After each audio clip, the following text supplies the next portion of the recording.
안녕하세요. 오늘은 2021년도 주택관리사 회계원리 기출문제풀이를 진행하도록 하겠습니다.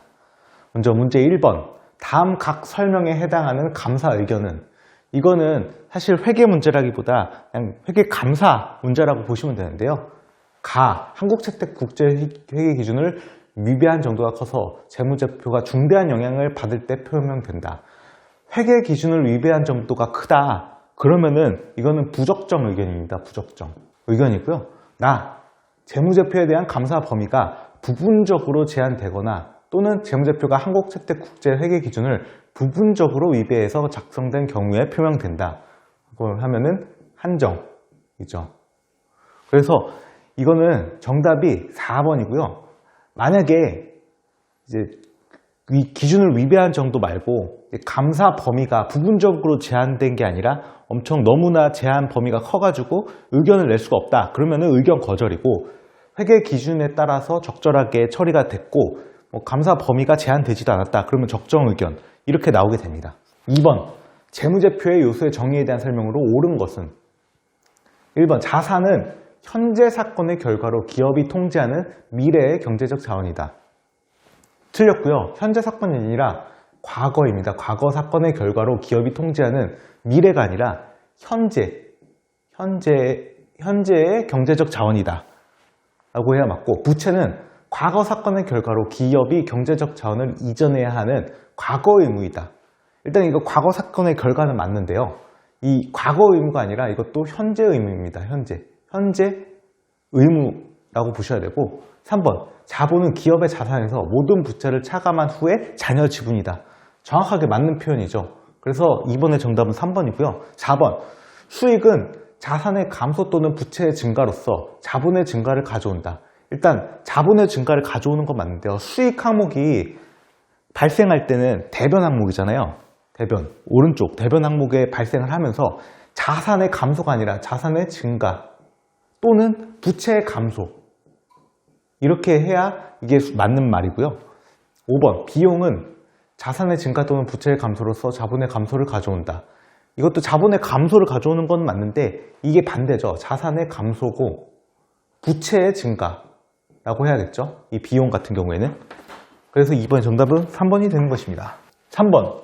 한국은 1년 8월 1일 화재보험에 가입하고 향후 1년간 보험료 12,000원을 전액 현금 지급하면서 성급보험료로 회계 처리하였다. 돈거래와 관련하여서 한국이 1년 말에 수정분개를 하지 않았을 경우 1년 말 재무상태표에 미치는 영향은 보험료는 월화에 계산한다. 성급보험료로 회계 처리를 했대요. 그러면 수정분개를 하려면은 지금 성급보험료 자산으로 회계 처리를 했으니까 이 비용을 회계 처리를 해야겠죠. 비용. 그래서 비용은 차변 계정이니까 보험료를 쓰시고, 이 12,000원이 1년간인데 8월부터니까 8, 9, 10, 11, 12 5개월이죠. 5개월이면 5,000원. 그리고 이 성급보험료를 감소를 시켜줘야겠죠. 성급보험료. 원래 원칙대로 하면 이렇게 수정분개를 하셔야 됩니다. 말에. 근데 이거를 안 했잖아요. 그러면은 자산부채 자본에 미치는 영향을 한번 보시면, 일단 이게 성급보험료는 자산 계정이고 보험료는 비용 계정이에요. 그러니까 부채에는 영향이 없어요. 부채 영향 없음. 그럼 1번, 3번 중에 하나고, 자본, 이거를 원래 회계 처리를 해야 되는데 안 했으니까 이 비용이 과소계상됐잖아요. 비용이 과소계상됐으면 자본은 반대로 과대계상되는 거죠. 그러니까 자본은 5,000원 과대계상 이게 맞고요. 자산도 원래 5,000원을 이렇게 차감을 시켜줘야 되는데 차감을 안 한 거잖아요. 이 회계 처리를 누락한 거니까. 그래서 자산도 과대. 그래서 3번의 정답은 1번이 되는 것이죠. 4번. 수정 후 시산표의 각 계정 잔액이 존재한다고 가정할 경우 장부 마감 후 다음 회계년도 차변으로 이월되는 계정 과목은, 차변으로 이월되는 계정 과목이라고 하면은, 일단 수익이나 비용 계정은 차변으로 다음 연도로 이월되지가 않고 당 해연도에 다 집합손익으로 없어지죠. 그러니까 수익 계정, 비용 계정 없애고요. 자본금은 대변 계정이죠? 아닙니다. 매입 채무, 부채니까 대변 계정이죠? 아니죠. 그래서 정답이 5번입니다. 투자부동산은 자산이잖아요. 비유동 자산 항목이죠. 그러니까 자산이니까 차변으로 이월되는 게 맞으니까 4번의 정답은 5번입니다. 5번. 보강적 질적 특성 중 비교 가능성은 측정 기준의 선택에 영향을 미친다. 다음 중 기업 간 비교 가능성을 높이거나 향상시킬 수 있는 측정 기준을 모두 고른 것은? 이것은 사실 암기가 필요한데요. 비교 가능성이라고 하는 것을 높이려면은 공정가치하고 현행원가, 이 니은, 미음, 이게 높이거나 향상을 시킬 수가 있는 거예요. 역사적 원가나 사용가치, 이행가치 이런 경우에는 비교 가능성을 저하시키는 그런 기준입니다. 왜 그러냐면은 이렇게 큰 틀에서 이해를 하시면 비교 가능성이라는 것은 현재의 기준으로 각 다른 자산 간에 어떻게 비교를 해야 되려면 기본적으로 화폐 단위로 그리고 최대한 최신 가치랑 최신 가치로 환산을 해가지고 비교를 해야 되잖아요. 그럼 공정가치가 현재 그 시가 일반적으로 시중에서 유통되는 그런 가치 측정 기준으로 활용이 되고 현행원가도 현재 행해지는 원가, 그러니까 최대한 현재 기준의 그 가치잖아요. 그래서 니은 미음이 맞고요. 역사적 원가는 과거 취득원가라서 비교 가능성이 저하가 되는 거고, 사용가치, 이행가치 이런 것들은 그 자산이 자동차랑 만약에 건물이랑 이게 비교를 하게 되면은 사용가치가 각각 다르잖아요. 자동차는 뭐 운전을 해가지고 뭐 그런 가치, 사용가치랑 아니면은 뭐 짐을 옮기거나 할 때 그때 쓰이는 사용가치가 있고, 건물은 우리가 안에서 영업을 볼 때, 업무를 볼 때 이제 어디 사무실에서 그 업무를 볼 때 필요한 장소를 제공하는 그런 가치가 있는 거잖아요. 그래서 이 비교 가능성이 자산 특성이 다 다르니까 저하가 되는 것이죠. 그러니까 큰 틀에서 그렇게 이해하시면 됩니다. 그래서 니은, 미음이 정답이니까 3번이 정답이 되겠습니다. 6번. 재무제표 표시에 대한 설명으로 옳지 않은 것은? 1번. 전체 재무제표는 적어도 1년마다 작성한다. 맞는 말이고요. 2번. 재무제표는 기업의 재무상태, 재무성과, 현금 흐름을 공정하게 표시해야 된다. 맞는 말이고요. 3번. 단기손익과 기타 포괄손익은 단일의 포괄손익 계산서에서 두 부분으로 나누어 표시할 수 없다. 없는 게 아니죠. 있죠. 그러니까 3번이 틀렸으니까 3번이 정답입니다. 단일의 포괄손익 계산서에서 윗부분이 단기 손익 이런 식으로 되고, 그 다음에 기타 포괄손익, 기타 포괄손익 이렇게 해가지고 이게 더한 게 총 포괄손익 이런 식으로 표시가 될 수가 있어요. 단일의 포괄손익 계산서에서. 그래서 나눠 표시할 수가 있죠. 4번. 한국채택국제회계 기준에서 요구하거나 허용하지 않는 한 자산과 부채 그리고 수익과 비용은 상계하지 않는다. 이거는 무슨 뜻이냐면 기본적으로는 총액법을 사용해야 된다 이 얘기입니다. 총액법. 그러니까 함부로 상계하지 말아라. 진짜 회계 기준에서 상계를 해야 된다. 서로. 그렇게 요구하는 것만 상계를 하고 기본적으로 다 표시를 해라 라는 내용이고요. 5번. 한국채택국제 기준을 준수하여서 작성한 재무제표는 국제회계 기준을 준수하여 작성된 재무제표임을 주석으로 공시할 수 있다. 맞는 말입니다.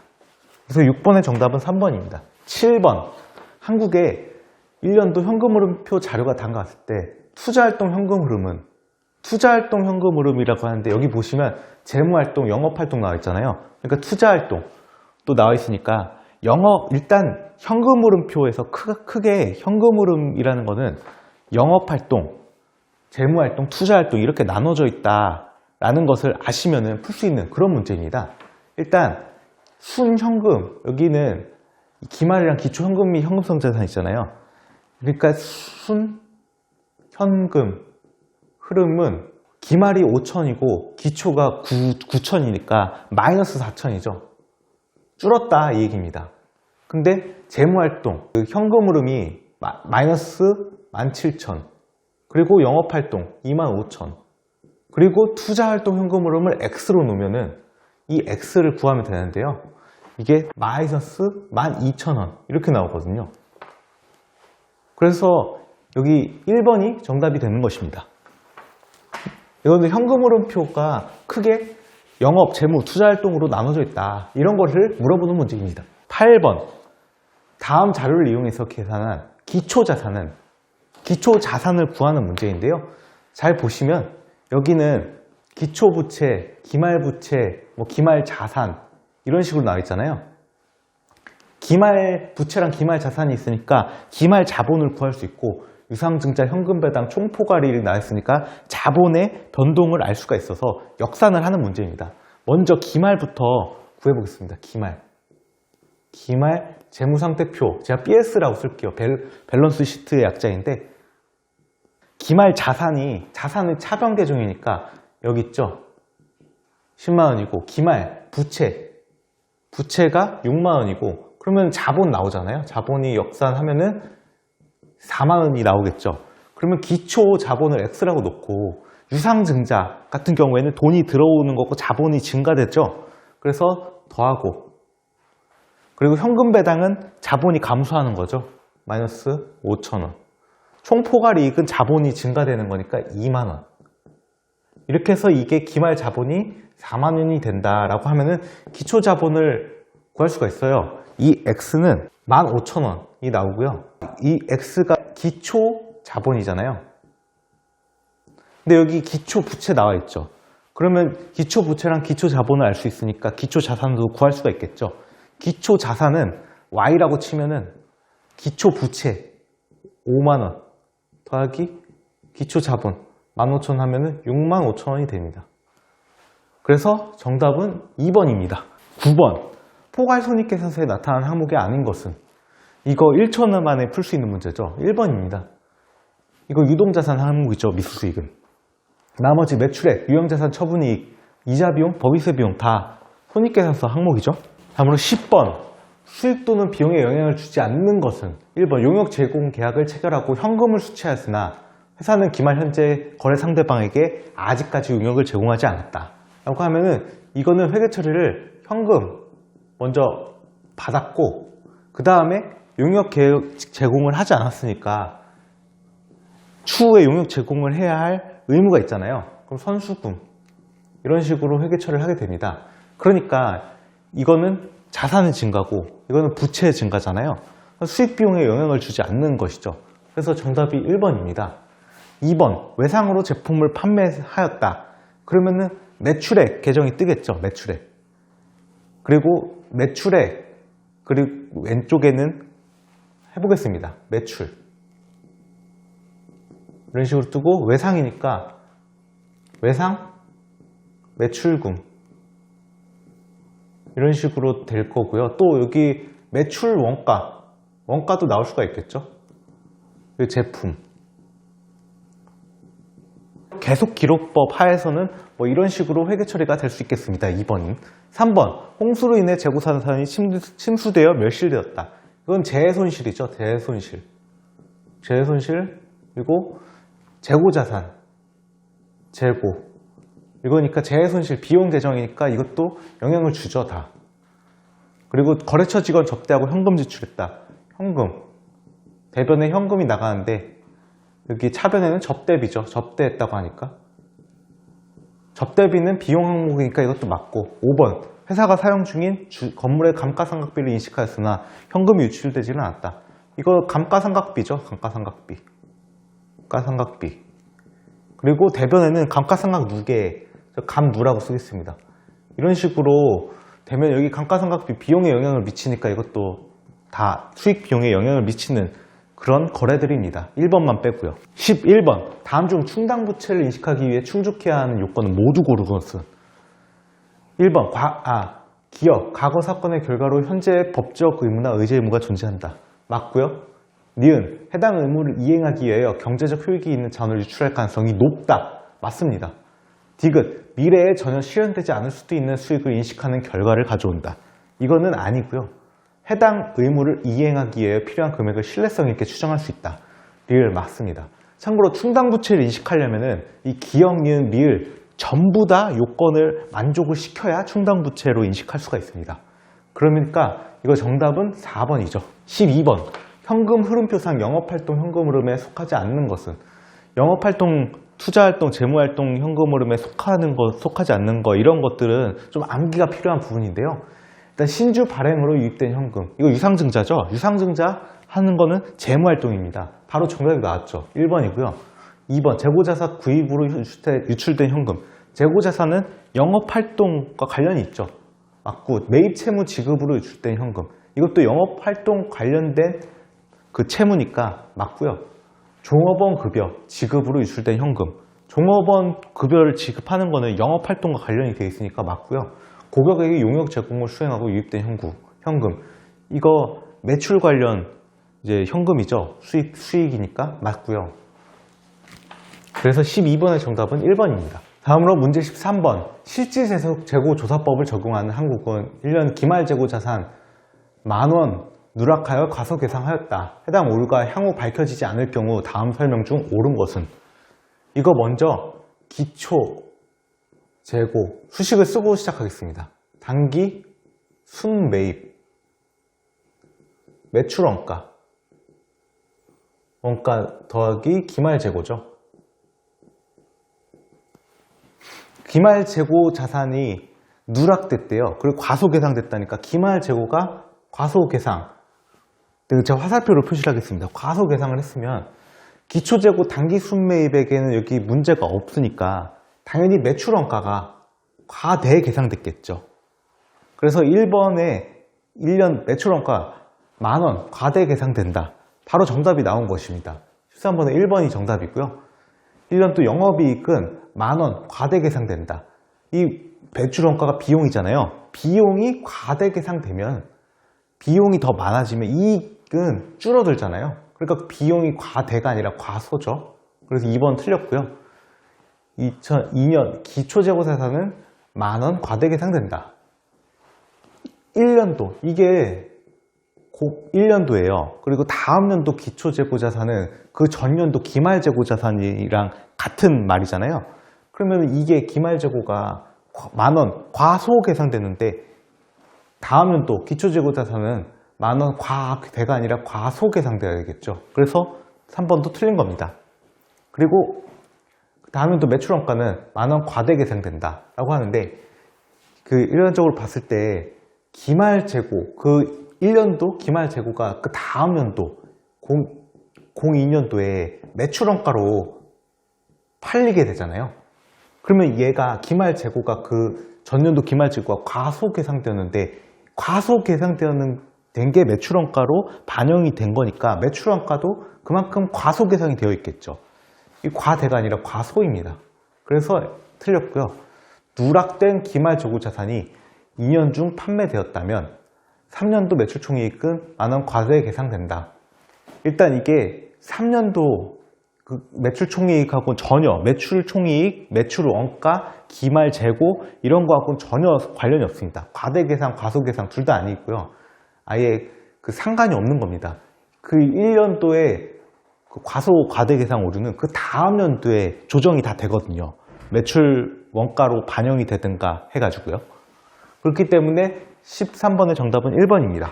14번. 주당이익 계산 시 유통보통 주식수를 증가시키는 사건이 아닌 것은? 이거 신주인수권 행사 주식수 증가되죠. 유상증자 당연히 증가되는 거고, 자기주식 재발행, 자기주식은 취득했을 때 자본조정 항목으로 자본의 차감 항목이잖아요. 근데 재발행했다는 거는 자기주식이 그 시장에 나온 거니까 주식수가 증가되죠. 그리고 주식 배당, 주식으로 배당을 사는 거니까 증가가 되는 거고, 주식 병합은 있던 주식을 줄이는 거죠. 만약에 2대1 병합이다 그러면은 두 주당 한 주로 이렇게 줄어드는 그런 거니까 보통 유통보통 주식수를 증가시키는 게 아니죠. 그래서 14번의 정답은 5번입니다. 15번. 다음 자료를 이용하여 계산한 기말 재고 자산은 재고자산 평가손실과 감모손실 없다 라고 나와 있어요. 이것도 먼저 수식 쓰고 시작하겠습니다. 기초재고, 그리고 단기 순매입, 매출원가, 여기 기말재고죠. 재고자산에서 이 수식이 굉장히 중요한 거거든요. 문제를 풀 때. 기초재고 300원 돼 있죠. 총매입 나와 있죠. 1300. 근데 매입 한출은 차감을 하고 매입 운임은 더해줘야겠죠. 근데 여기 보면은 매출 원가하고 기말재고가 없잖아요. 그러면 X랑 Y로 일단 놓겠습니다. 그러니까 매출 자료랑 매출 총이익률 자료가 있으니까 이걸로 역산을 해서 매출 원가를 먼저 구해보겠습니다.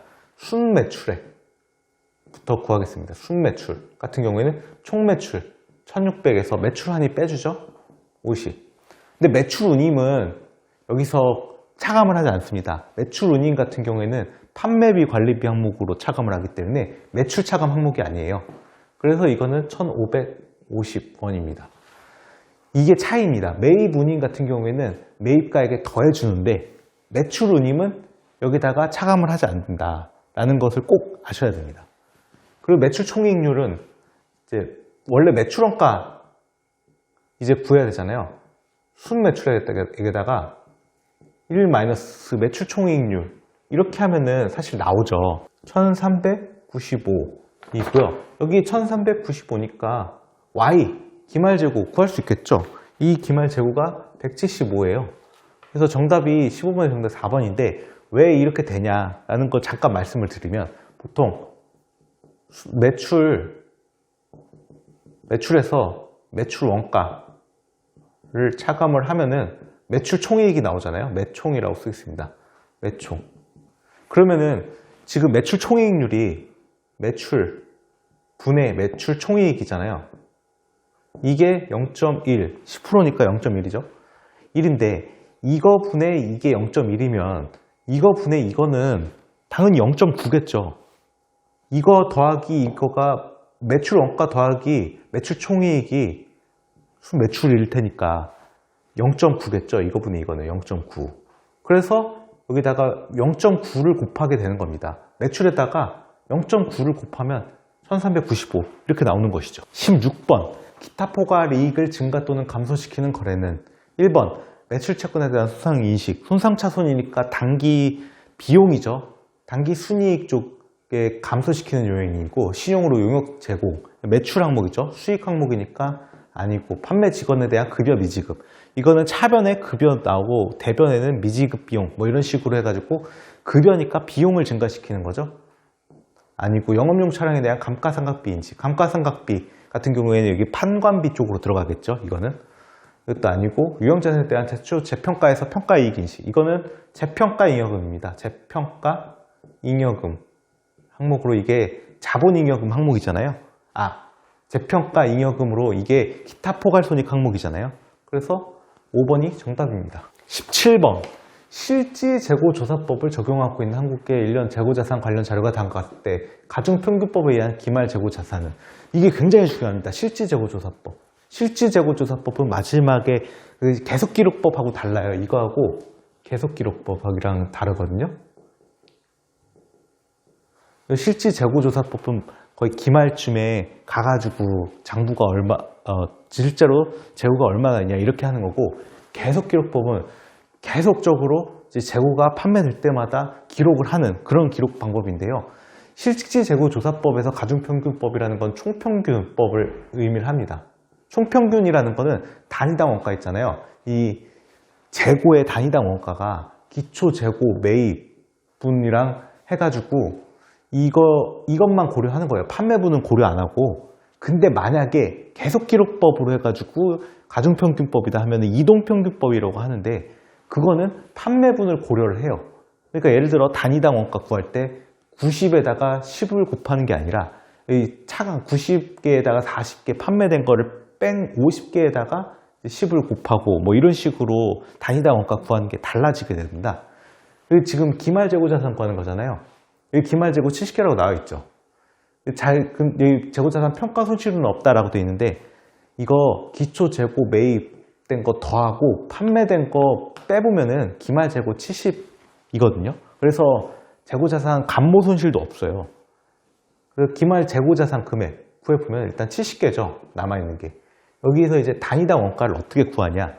총평균법일 때 구하는 방식은 기초재고 90 곱하기 10 매입 더하는 거 150 곱하기 14 그리고 매입 120 곱하기 20이고요. 밑에는 다 그냥 더하는 겁니다. 150, 120 이렇게 더해주면은 이게 곧 기말재고자산 금액이 나오는 거예요. 이걸 구해보면 1050원이 나오거든요. 그래서 정답이 3번이 되는 것입니다. 이거 총평균법이랑 이동평균법으로 했을 때 단위당 원가 구하는 거 꼭 아셔야 됩니다. 18번 외상 판매만을 수행하는 한국은 1년 12월 30일 화재로 인해 창고에 있던 상품을 전부 소실하였다. 한국의 매출채권 회전율은 500%이고 매출총이익률은 30%로 매년 동일하다. 1년 한국의 평균 매출채권은 60만 원이고 판매 가능 상품, 이 기초재고하고 단기 순매입액의 합계액이 265만 원인 경우 이 12월 30일 화재로 소실된 상품 추정액은, 이것도 제가 수식으로 먼저 쓰고 시작했습니다. 기초재고, 단기 순매입, 이건 매출원가 에다가 기말재고죠. 근데 지금 여기 나와 있는 자료 중에서 기초재고와 단기 순매입의 합계가 265만 원이래요. 판매 가능 상품. 그러니까 265만 원 먼저 적어주고요. 당장 지금 매출원가랑 기말재고는 안 나왔잖아요. 그러면 XY로 쓰겠습니다. 그리고 매출원가를 먼저 구할 수가 있는 게 매출채권 회전율이랑 매출총이익률 자료가 있죠. 평균 매출채권도 있고, 매출채권 회전율, 매체 회전율이라고 쓰겠습니다. 회전율. 여기 분모에는 평균 매출채권이 들어가요. 그래서 60만 원. 여기 위에는 분자에는 매출이 들어가고요. 이게 100을 곱해서 500%라고 했죠. 그럼 매출이 300만 원 나오거든요. 참고로 여기 매출이 외상 판매만을 한다고 나와 있습니다. 참고로 말씀드리자면. 그러면 매출원가 또 구할 수가 있죠. 매출총이익률 자료 나왔잖아요. 30%로. 제가 아까 전 문제에서 말씀드렸듯이 매출액에다가 매출총이익률 이걸 그러니까 1-30% 이렇게 하면은 매출원가가 나오는 거예요. 그럼 이게 210만 원 이렇게 나오고요. 여기 210만 원 있으니까 이 Y도 구할 수가 있죠. Y는 55만 원인데요. 기말재고가 55만 원인데 중요한 거는 이 화재로 인해 창고에 있던 상품이 전부 소실됐대요. 그러면 이 55만 원이 전부 소실된 거니까 지금 소실된 상품 추정액이 곧 55만 원이죠. 그래서 정답은 5번이 되는 것입니다. 19번 단일 상품만을 매매하는 한국의 기초재고자산은 2,000원, 단기 순매입액은 만원, 기말재고자산 관련 자료가 다음과 같을 때 매출원가는 감모손실 중 60% 비정상이고 정상감모와 평가손실은 매출원가에 포함된다 라고 해가지고 장부 수량 나왔죠. 이거는 감모손실, 평가손실 그거 물어보는 문제인데요. 이것도 그 수식으로 풀어도 되는데 이거는 약간 조금 다르게 제가 T 계정으로 한번 풀어보겠습니다. 재고, 자산 이라고 쓰고요. 기초 재고가 2,000원이죠. 매입, 단기 순매입 만원이라고 했죠. 그리고 여기가 매출 원가, 기말인데 장부가.